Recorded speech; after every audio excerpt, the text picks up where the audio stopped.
Daily Bible word தமிழுக்கு அன்புடன் வரவேற்கிறோம். இன்று மார்ச் 4, 2026. தவக்காலம் 2ஆம் வாரம் புதன். அவருக்கு மரண தண்டனை விதிப்பார்கள். மத்தேயு எழுதிய தூய நற்செய்தியிலிருந்து வாசகம். அதிகாரம் 20. இறை வார்த்தைகள் 17 முதல் 28 வரை. அக்காலத்தில் இயேசு எருசலேமை நோக்கிச் செல்லும் வழியில் 12 சீடரையும் தனியே அழைத்து, இப்பொழுது நாம் எருசலேமுக்குச் செல்கிறோம். மானிட மகன் தலைமை குருக்களிடமும் மறைநூல் அறிஞர்களிடமும் ஒப்புவிக்கப்படுவார். அவர்கள் அவருக்கு மரண தண்டனை விதிப்பார்கள். அவர்கள் அவரை ஏளனம் செய்து சாட்டையால் அடித்து சிலுவையில் அறையும்படி பிற இனத்தவரிடம் ஒப்புவிப்பார்கள். ஆனால் அவர் 3ஆம் நாள் உயிருடன் எழுப்பப்படுவார் என்று அவர்களிடம் கூறினார். பின்பு செபதேயுவின் மனைவி தம் மக்களோடு ஒரு வேண்டுகோள் விடுக்குமாறு இயேசுவிடம் வந்து பணிந்து நின்றார்.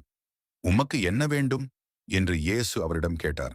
அவர், நீர் ஆட்சி புரியும் போது என் மக்களாகிய இவர்கள் இருவருள் ஒருவன் உமது அரியணையின் வலப்புறமும் இன்னொருவன் இடப்புறமும் அமரச் செய்யும் என்று வேண்டினார்.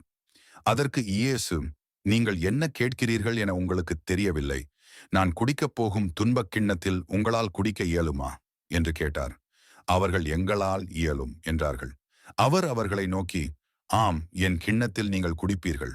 ஆனால் என் வலப்புறத்திலும் இடப்புறத்திலும் அமரும்படி அருளுவதோ எனது செயல் அல்ல.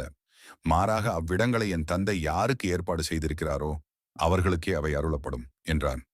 இதை கேட்டுக்கொண்டிருந்த 10 பேரும் அச்சகோதரர் இருவர் மீதும் கோபம் கொண்டனர். இயேசு அவர்களை வரவழைத்து, பிற இனத்தவரின் தலைவர்கள் மக்களை அடக்கி ஆளுகிறார்கள். உயர்குடிமக்கள் அவர்கள் மீது தங்கள் அதிகாரத்தை காட்டுகிறார்கள். இதை நீங்கள் அறிவீர்கள். உங்களிடையே அப்படி இருக்கக்கூடாது. உங்களுள் பெரியவராக இருக்க விரும்புகிறவர் உங்கள் தொண்டராயிருக்கட்டும். உங்களுள் முதன்மையானவராக இருக்க விரும்புகிறவர் உங்களுக்கு பணியாளராக இருக்கட்டும். இவ்வாறே மானிட மகனும் தொண்டு ஏற்பதற்கு அல்ல, தொண்டு ஆற்றுவதற்கும் பலருடைய மீட்புக்கு ஈடாக தம் உயிரை கொடுப்பதற்கும் வந்தார் என்று கூறினார். இது ஆண்டவரின் அருள்வாக்கு. இறைவா, உமக்கு நன்றி. தினசரி நற்செய்தி வார்த்தைகளுக்கு daily Bible words Tamil channel subscribe பண்ணுங்க.